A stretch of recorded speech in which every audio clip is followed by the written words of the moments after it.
Welcome to the Screw the System channel. Thanks for tuning in today. What you're about to see is a presentation video.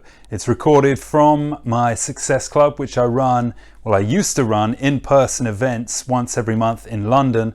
I'm now doing them online about 2 every month via Zoom. If you're interested in that, check out a link in the description I'll leave for you. You can follow that and then sign up to the events. This particular presentation is about mastering your thinking and is based on James Allen's book, As a Man Thinketh. I usually don't put these up on my main channel. I usually just leave them as unlisted videos so that people who attend the presentation or attend the Success Club can watch the presentations back. However, I thought this one was particularly good and particularly relevant and helpful and might be useful to you guys, my subscribers, so I've included it here so you can check it out. All about mastering your thinking, which I think is perhaps both the hardest and the most valuable thing you will ever do in your entire life. Also, just wanted to give you guys a little bit of a heads up about the channel and what I've been up to. You probably realized I haven't been making many new videos lately. That's because I'm busy completing my third book, which has the working title, The Genius of Joe Barnes. Hopefully that's going to be out within the next 2 months, I guess. This will be a self-published book. I've been working on that, but I have got some new videos, or one in particular coming up, a video I'm going to spend some time on, put quite a bit of effort into, and hopefully you guys will find useful. So do remember to subscribe to the channel.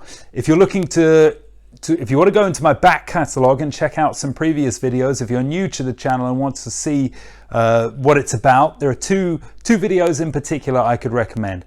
How the world works and who rules it, and how to escape the system, either part 1 or part 2. I will leave links for those in the descriptions so you can watch. Also, I have a sister channel called 1350 Days. This is about my quest to sell 1 million copies of my books in 1350 days. It's a bit like a diary channel. You can check out my progress, see how I'm doing, see what I'm up to, and also find out the lessons I learn throughout this challenge. So I won't talk anymore. Thanks for tuning in. Enjoy the presentation and do stay tuned because I've got more new content coming up. So, Master Your Thinking Masterclass, and which is, as I said, based on As a Man Thinketh by James Allen. I'm basically going to go through the book. I'm going to go through the book, explain some of the key core principles of the book, use some of the quotes to then give you guys an idea of how you can go about on starting this quest of mastering your thinking, learning to direct your thoughts towards a purpose, learning to eliminate doubt and fear, and then experiencing the benefits you get from doing that. So a little bit of background on the book. First published in 1903. James Allen, the author, was a spiritual man, but he was of no selected faith. On doing a bit more research on him, the thing I seem to gather and understand is that he leaned more towards Buddhism than anything else. He was a vociferous reader who distilled his wisdom into 19 different books. As a Man Thinketh is by far the most popular. And all of these books are pretty short in length. I think As a Man Thinketh is probably only 10,000 words. You could probably read it in one setting. And not many of the books that he's written extend much longer than that. Now, it's had a lot of praise, this book. It's very popular. A lot of people said it's had a life-changing impact upon them when reading. And also, it got some great praise from Tony Robbins. On the Tim Ferriss podcast, he was asked, what's the one book you would recommend to other people if there was only one book that they could have and read? And he said it was As a Man Thinketh.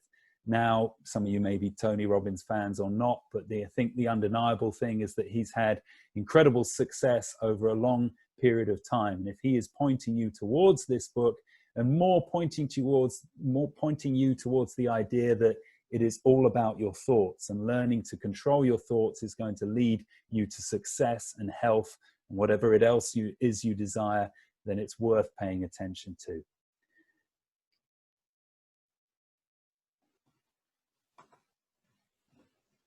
Now, what is the secret to life? I think we search everywhere for the secret to success in health, business, and love, never realizing it's to be found in the one place we never look.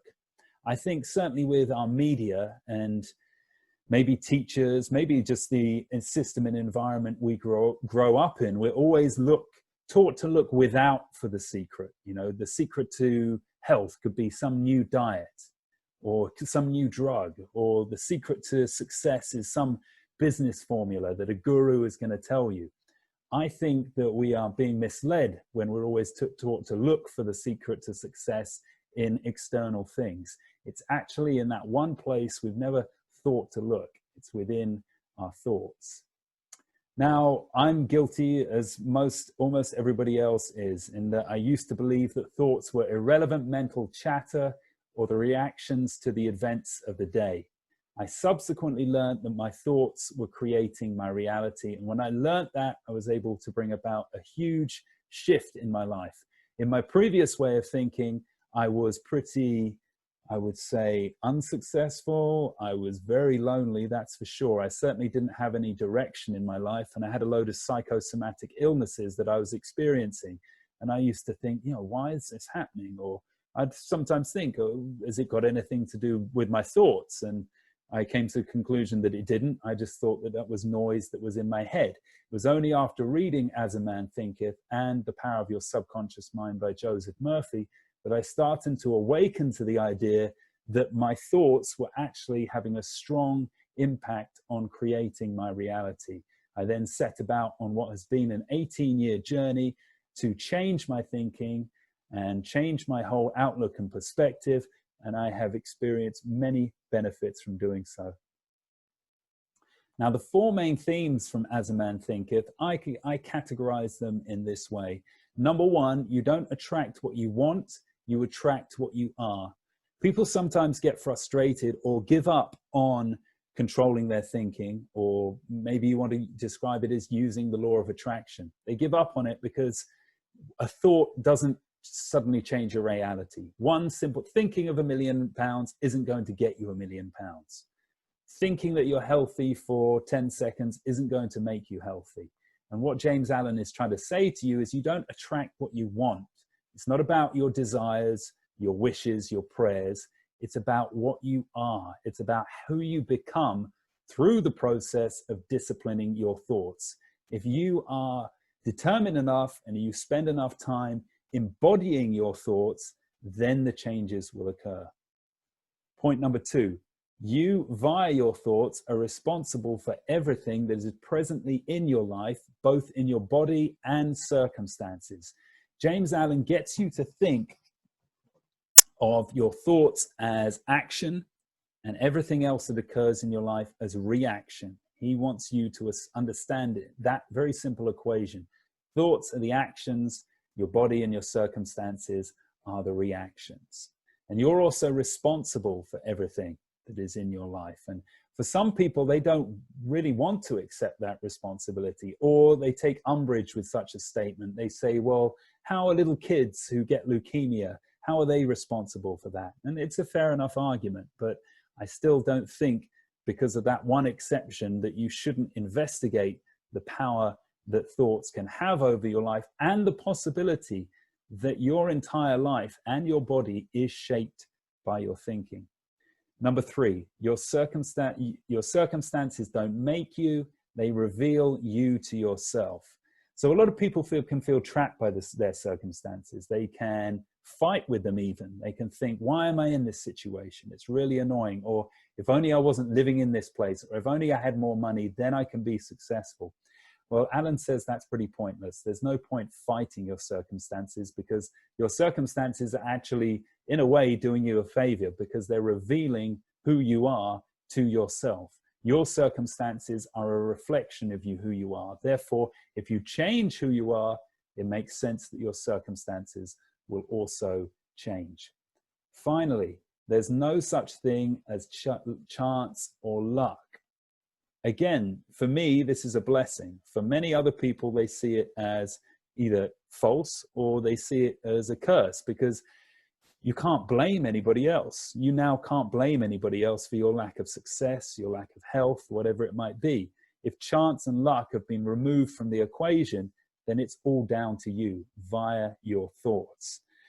Now, what does mainstream science have to say about this? Well, it doesn't really have an answer. It tends to point in the direction of random events shaping the direction of our lives, but there's no, I think, real concrete evidence or research going into this. And I believe as the centuries pass, science will find a way of showing us how impactful our thoughts and feelings are on our lives, and that luck actually really doesn't play a very great a role. Okay, now I'm going to go on to 4 different quotes from the book related to how to master your thinking. Now, the first one of them, what I'm going to cover, and then we're going to go to our break, is just about mental discipline. And it's a bit of an introduction into the topic of mastering your thinking. It's an introduction to make you guys aware that this is something that is difficult. It's not necessarily easy. Now, James Allen says, "The man who does not shrink from self-crucifixion can never fail to accomplish the object upon which his heart is set. Even the man whose sole object is to acquire wealth must be prepared to make great personal sacrifices before he can accomplish his object. And how much more so he who would achieve a strong and well-poised life." Key word here is self-crucifixion. This is tough, and it gets tough, and you can feel like, what's the point of me even trying to master my thinking? It's just requires willpower. It's irritating. It doesn't seem to be getting me anywhere. But as Alan indicates, you've got to go through this process of what he calls self-crucifixion to experience the benefits. I've certainly found out with my journey that it hurts in a way. You know, I could have finished in the past, I could have spent a day outside on a hot tennis court and come off the tennis court feeling exhausted. But I know that I've still got to discipline my thoughts. I can't just, you know, relax and let whatever go through my mind. I have to channel my thoughts towards my purpose of becoming a best-selling author. And constant vigilance is the price you pay for living the blessed life that mastering your thinking can bring. Of course, you've got to relax sometimes. Maybe you want to, you know, watch a movie, or you want to hang out with friends, and you don't have to be, you know, on it all the time. You still can enjoy those moments, but you can't let too long a period of time pass by without channeling your thoughts. And obviously it feels good to let your mind wander. But as I've said, you can't do this for extended periods of time, and you must be constantly focusing on your goal. Okay, so 3 more areas to mastering your thinking. Do not entertain doubts and fears. So this is what James Allen wrote. Doubts and fears should be rigorously excluded. They are disintegrating elements which break up the straight line of effort, rendering it crooked, ineffectual, useless. Thoughts of doubt and fear never accomplish anything and never can. They always lead to failure. So what he's advising here, to my mind, what I think he's advising here is, if you find that you're dwelling on chances of you failing at something, if you are scared of something happening or you're anxious about the future, he is advising you to let go of this kind of doubt and fear. I think there's another separate kind of fear, which is an instinctual fear, you know, that we get, which stops us from crossing a busy road, that stops us from walking off the edge of a cliff. I don't think he is talking about that. I think he's talking about the doubts and fears that we dwell on. And he's making the point that these never help us whatsoever. Sometimes, though, we can feel like our doubts and fears are necessary, that they protect us in a way, and that we cling on to them. I want you guys to know that nothing could be further from the truth. I see anxiety, I see hypnotherapy clients for anxiety, and I have noticed with 1 or 2 of them that they feel that their anxiety protects them, that it's almost like a friend, that by constantly worrying and having doubts about everything, they will somehow not make a mistake. What they fail to realize, though, is that they also will fail to take any kind of action or make a decision. And as a result of that, that in itself carries its own form of punishment and its own form of misfortune, even though you might avoid the thing you fear happening. I also alluded to the point earlier that eliminating doubt and fear from your thinking doesn't mean that you become reckless. You will still have your fear instinct. It just means that you won't become a victim to self-sabotage or procrastination. Last week's meetup, I think Guinea was here, and she mentioned the book, The 5-Minute Miracle. Maybe it wasn't The 5-Minute Miracle. Anyway, it was about making a decision within 5 minutes. You can't let yourself dwell on various options. You know, some people can do it for hours, some people can do it for days, and they never end up getting anywhere. It's because they fear choosing the wrong option. Sometimes the best approach to take is just to go with whatever decision you think might work out and then learn along the way. And by completely removing doubt and fear from your mind in that way, you open yourself up to get into the flow of life and then learn from your mistakes or experience successes. The worst thing you can do is procrastinate over a thing again and again in your mind. So if you do find yourself dwelling on your doubts and fears and worrying about what might go wrong, my best advice to you is to tell yourself to let go.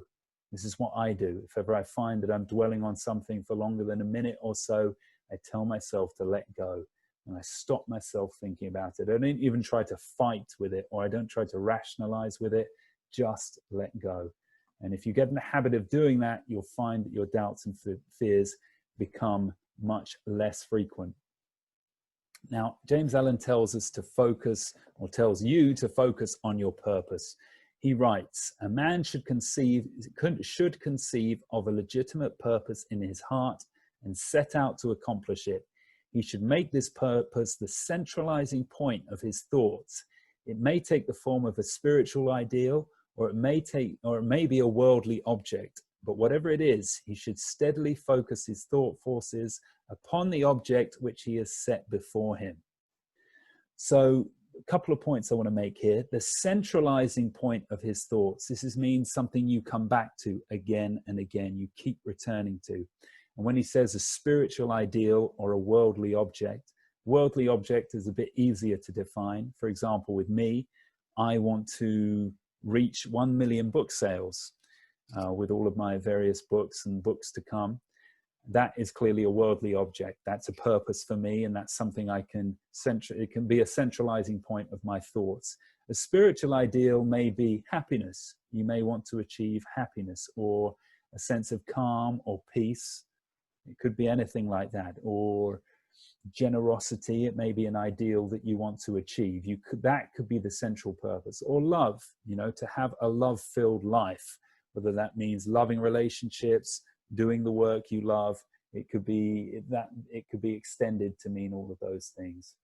So as long as you've got one of those things, a spiritual ideal or a worldly object, you can focus your thoughts.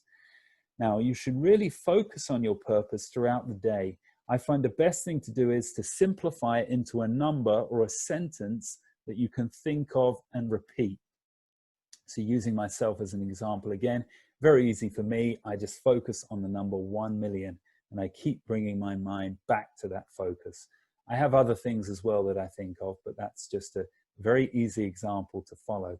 So can your worldly object be defined in that way? Is it a certain number of clients you want to see in a month? Or is it a certain amount of money you want to make in a month? You could also use an affirmation, a sentence. I am a successful therapist, or I am a successful, whatever it is, chiropractor. I am a successful coach. You could repeat that again and again. This is a centralizing thought.